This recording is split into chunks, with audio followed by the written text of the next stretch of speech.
This here it says, I am sure Gyokeres is coming to United. I think Amorim is almost demanding it. It would be very good for Højlund and the other young players. I believe your only other true competition in the league right now is Chelsea. I don't think any other club is interested in him like that. As much, like obviously United are one club that's really interested in him. I think the other club is Chelsea. I don't think anyone else is really that interested. I think Arsenal have different targets. Liverpool have different targets. Like I wouldn't even be shocked if Liverpool get a Sesko. I'll be honest with you. Like that's a genuine possibility. Why is that? Unfortunately, it's a genuine possibility. There is nothing I can do about it. Is it because of the age thing? Nobody wants to sign. Yeah, he's literally a Darwin Núñez waiting to happen. Like he's literally a Darwin Núñez. So you're convinced that he's not good enough? Yeah, I don't like Sesko at all. I don't like Sesko. Sorry, no. I'm talking about Gyokeres. No. See, but this is why you interrupted me in the wrong time. I said Gyokeres only has United and Chelsea to choose from. That's my honest opinion. I think those are the two clubs that will compete for him this summer. So why Liverpool won't sign him? Because we're not looking at him. Yeah, we're not looking at him. We're looking at different targets. Arsenal are looking at different Julian targets. Alvarez. You're looking at Julian Alvarez from Atletico Madrid. Yeah, and I'm looking at Rihanna. She's going to call me after the stream. Inta Saim, just come on, you're fasting. Have some shit. You can't look at Rihanna. You can't look at Rihanna. You cannot look at Rihanna now. You can call me later. Anyway, can I ask you guys something? Does the league get weaker next season? Salah, Van Dijk leave, Liverpool get like Cisco's, and nobody gets the superstars. Does the league get weaker, stronger? If they both leave, yes. But so if they don't, I think I'm looking at next season, and unless Arsenal do the madness that they're talking about, which is they get Zubamendi and they get a striker and they get like a left, Nico Williams, and Arsenal become very strong. Because we look at City signings, all due respect to Kozanov and Nico Gonzalez, they're not making City stronger. There's Kevin De Bruyne leaving. There's a lot of people leaving from Man City, Bernardo, and these guys at Ederson. It doesn't look like Man City. By the way, just let me tell you something more. Just like clubs go through transition seasons, leagues also go through transition seasons. Because I was thinking about this, wallahi. Because here's the thing, 10 years ago, Gerrard, Lampard, all these players finally left. And they stopped becoming Premier League players. And for Ricky Lambert and these guys. For a period of 2 years, it's not even a mockery thing. I'm being serious. For a period of 2 years, everyone just sat there and went like, who the hell am I supposed to Andy Carroll was the hot prospect in the Premier League at that time. Yeah, exactly. So you have to, so it took like 2 years for like Pep to come and blah, blah, blah, and transfers to be made.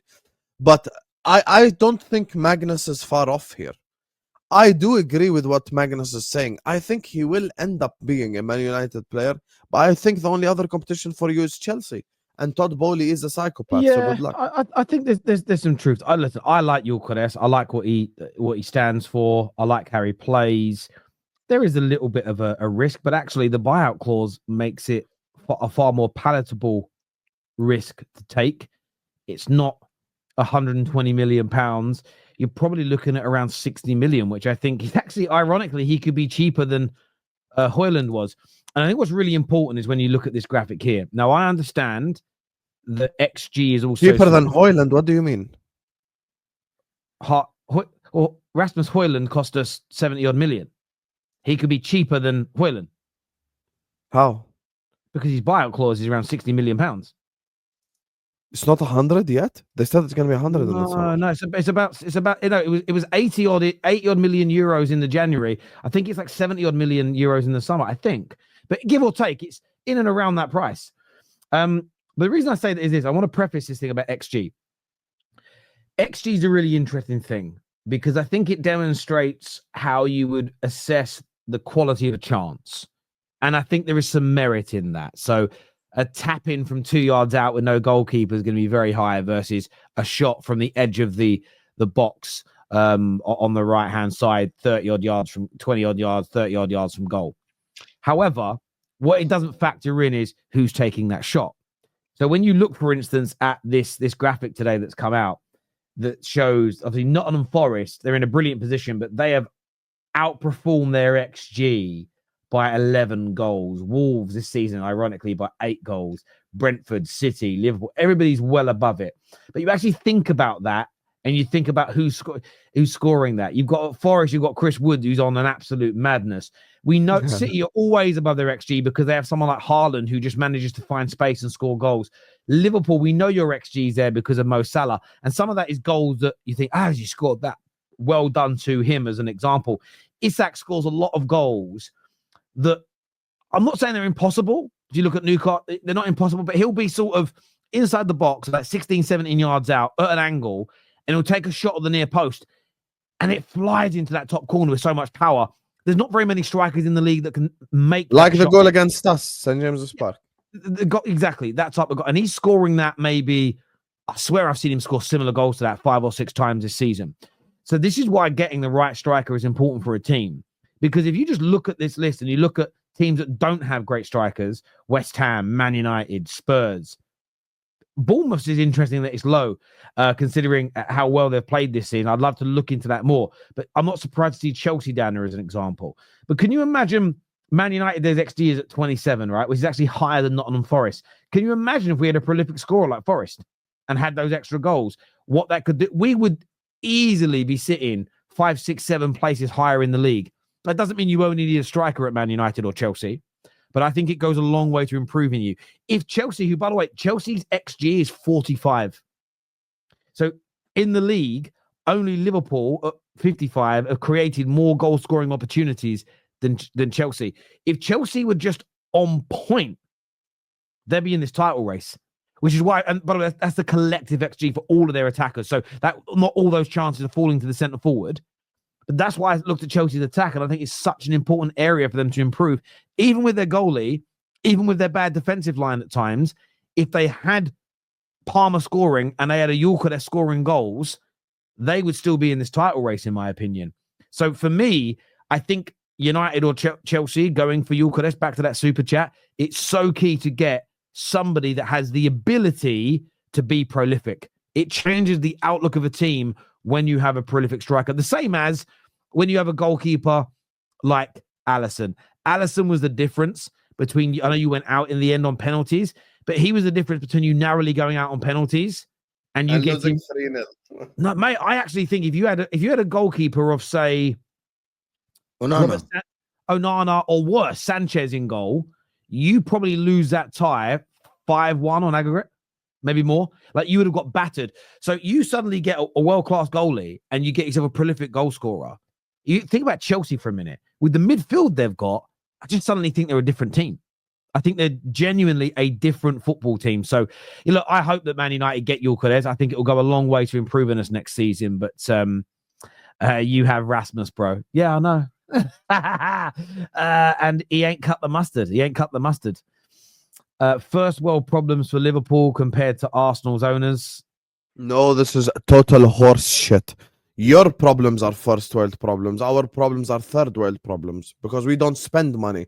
Your problem is, oh my God, Arteta bought this player instead of that player, but you always spend money. So quit I'll be honest with you, Hassam, right? I'll be honest with you. What you just said there is the most, between the two of you, is the most first world problem argument I've ever heard in my life.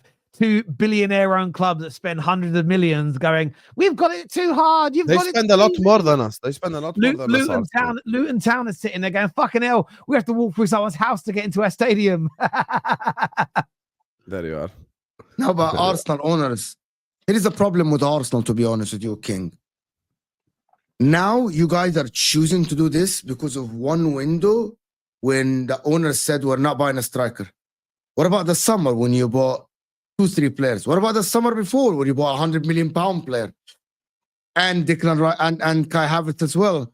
What about him buying Jesus and Zinchenko, Arteta? Like, one window does not change the fact. I think Arsenal fans now are choosing this, that the owners are a disgrace because of one window. They are a disgrace. This is exactly what you're doing now. You have had every opportunity to do stuff. I'm taking Josh Kroenke over Fenway Sports Group all day, every and day. You did, Give and me you Kroenke, did. you can have John. No problem. One time they failed you. One time. In the summer, they didn't get us a striker. No. Have you thought about that you wanted Cisco? And because Cisco said no, Arsenal said we're not spending in anyone else. because Arteta wants Cisco. You know how would that be proven? If you still get Cisco this summer, that means you only wanted Cisco and your manager, because the money was there. The owners said, we are willing to spend the money on Cisco, right? The negotiations were there. The money is there. And now Cisco said no. And then they said, okay, we're not signing anyone. We're getting Raheem Sterling on loan. That means there was an agreement at the club that we only want Cisco. And it will be proven by... Yeah, I think it was Arteta's choice to not get anyone after Sesko. I'll be with the honest with you. ownership of the Yeah. scouting I think there's a combination here. I've said it all along. I think Arteta did the mistake Arteta made is I think he thought Kai Havertz will score more goals than last season, and I think we can get Odegaard and Martinelli back to 2 seasons ago's goal levels. And the biggest flop in that, I think, was actually the Odegaard and the Martinelli goal element, because they were both tracking towards 15 goals each this season, like they did 2 years ago. Again, Arsenal's season would be very, very different indeed. I also feel, though, with the ownership, to a degree, again, hindsight's lucrative, isn't it? They shouldn't have allowed that decision to take place. There should be someone like Alberta at the football club who's gone, nah, they ain't it. There should be somebody assessing that with a footballing pedigree that says, no, we're adding in this player because we want to, and then if you're right and Martinelli and Odegaard deliver, you've got Gyokeres as well. That would have been that's how I look at these things. It's they took a bet, they took a gamble, and it went wrong. Hussam, what is Liverpool's wage situation? Second. I think we have wages that are inflated. Second. And it's Second behind Man City. And it's going to go up massively. So Liverpool's output depends when they pay their bonuses. But Liverpool's output's going to jump up because they do a lot of incentive-based contracts, which means whatever you see someone like Mo Salah's base on, it's going to grow by 2/3 because the bonuses are like these massive payouts that are the equivalent of them being on 300 or 400 grand a week in salary. So with them winning the league, yeah, you're going to Liverpool's wage bill will probably jump up to over the next 12 months when it gets reported. Will probably be one of maybe the highest in the league at that point. It's already one of the highest, but it'll become one of the highest because it's very incentive driven. So and that's also a negative because that's when they were winning before, they started spending less because the wage bill went up. Because the wage bill went up. This here says owners don't view clubs like fans do. Getting Champions League football and its revenue is the aim. Fans want trophies and good football. Owners want a profit. This is spot on from Patrick. Absolutely spot on. He's right. I'm gonna move on.